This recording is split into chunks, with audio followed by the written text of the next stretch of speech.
Welcome to the Via Stoica Podcast. My name is Benny. I'm your host for today, and we're going to look at a Stoic quote by Marcus Aurelius, the Roman emperor, and we're going to take it from his meditation, his personal notes, diary, insights on his life and how he wanted to improve it. Remember, this was never meant for publication. These are his personal notes, and that's why it's so special. At least that's why I think it is a great resource to have, and we're fortunate to have it and that it survived. And before I look at the quote, please like and subscribe to the Via Stoica podcast, wherever you're listening or watching, and leave a comment if you have questions, different views, or you just want to share something. And if you want us to tackle a specific topic, you can always email us. You can go to viastoica.com or info@viastoica.com, and you can tell us like what topic you would like us to look into, and we can do that for our Tuesday episodes, our regular episodes where we also have interviews, or you can book a free consultation with us if you want to talk about something and how to implement these things to your life. But let's go right into it. Again, this is from Marcus Aurelius, the Meditations 5.25. He says, "So other people hurt me? That's their problem. Their character and actions are not mine. What is done to me is ordained by nature. What I do, by my own." I'm going to go right into the Penguin Classics translation here as well. He says, "Another does wrong. What is that to me? Let him see to it. He has his own disposition, his own actions. I have now what universal wishes me to have now, and I do what my own nature wishes me to do now." So I like this, right? It's like, first of all, he talks about like if someone some other person hurt me, right? In another quote, we know that, that's up to us. We decide whether this person hurt me. This other person did an action, and we know that the Stoics, and when we go back to Socrates, is that everybody does what they think is the best thing for them to do, right? This self-appropriation, the oikeiosis that we've been looking into as well in previous episodes, is everybody does what they think is best. Now, I need to make sure that I learn to accept that the things that are happening to me, and that's the second part of that quote, is that someone else did something. So universal nature, again, they're outside of our internal sphere, right? That's only our mind, our reason and logic is where we need to focus on, is like what we do in the situation with the information given and making the moral choice, the best possible way to act in that moment. So something has happened to me. Someone did something, someone said something to me. I don't have a choice to either accept it as something hurtful, to take it on, to feel bad about myself, to worry about what they've done, or I can say, this has happened, right? Someone said something to me. Now I have a choice to deal with it in the best way. I can listen to it and see, is this valid? Is this comment or something? Is this right? If it's not, then I can let it go. If there is truth in it, then I want to become better. And then I should welcome this. Hey, thank you very much. You could have said it maybe in a different tone, but I don't mind. I have now some valuable information that can help me progress as a human being, or that can help me do my job, my duties better in the moment that I'm in. So why should I see that as something harmful, right? Why should I see that as something that has hurt me? And there is another part of this. It says like, it's their problem, right? Their characters in play. Their actions are not mine. When we remember in the discourses of Epictetus, he talks about someone stealing his lamp.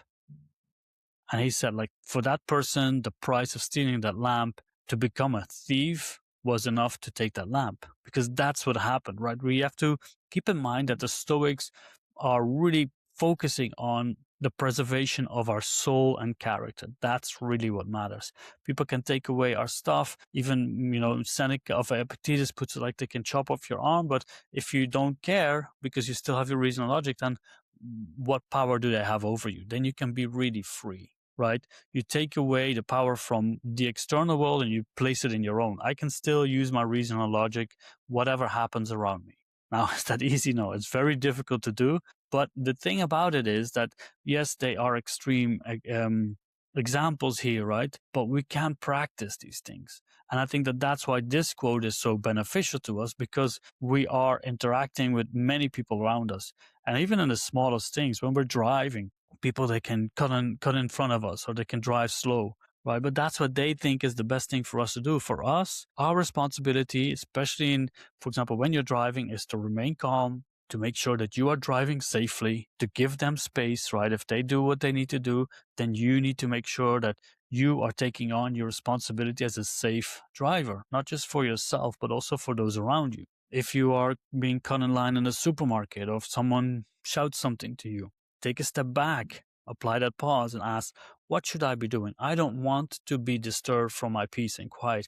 I want to maintain my right character. So instead of going and shouting against them, which will lose your character, which will probably make you feel angry, upset, you will probably not act out of the best interest of yourself and the world around you. You will lose that reason and rational mind. So what is up to you is to try to stay calm, to see it for what it is, to in fact to embrace what's happening around you. And if we can start practicing that at the smallest parts of our life, if we know that there are recurring things that maybe annoy us, that I find harmful or hurtful, then I can now start to look at it and say, let me approach this from a different way. Someone has said something, maybe a colleague at work keeps coming back to you with some specific things. Now, tomorrow when you go back to work and you encounter this person, look at it from a different way. It's like these words I choose, I allow them to be harmed by it. But I can also make a different choice. I can listen to the words, or maybe I'm not in the right state of mind to listen to that. Maybe I can just take a breather, tell that person, listen, I'm not right here right now. Unless you speak to me in a different tone, I can't deal with this right now. You have to also safeguard yourself. But if you can, just listen to it. If it's right information, great. If it's not, let it slide, let it be. And if they choose different kind of words, that's their opinion. It's their opinion. It's their choice to disrupt the peace of mind and to run the risk of breaking down a good character and soul by using specific language, by trying to put other people down. That's onto them, right? That's the biggest risk that we can take. It's not the words that they say, it's how that it affects your character and soul, and then don't let it affect ours. That's our responsibility. So try to put that into practice in those moments, and try to kind of distance yourself from what other people do to how you react to it. We don't have to become angry. We don't have to let it hurt us. We don't have to become sad because of what other people do or what happens to us. We can still then make the best moral choice. So let me look at the quote again. Again, 5.25. So other people hurt me, that's their problem. Their character and actions are not mine. What is done to me is ordained by nature. What I do, by my own. Again, the change of the two different natures. The nature, the universal nature that happens around us, right? That's determined. Our own nature, what I choose, what my actions are, that's up to me. That's something that you can decide. I can decide to react in an angry way, or I can decide to react in a more reasonable, rational way. It saves my peace and calm. Maybe I can even help them see it from a different light and help them react differently. And that's also part of what we can do for those around us. If you know some people that could benefit from these messages, send them the link. Send them our way. And if you want to learn how to apply these things, go to viastoica.com, book a free consultation with me, and we can then set out a plan, and we can help you look at these things, why they trigger you, why they affect you, and how to best deal with it.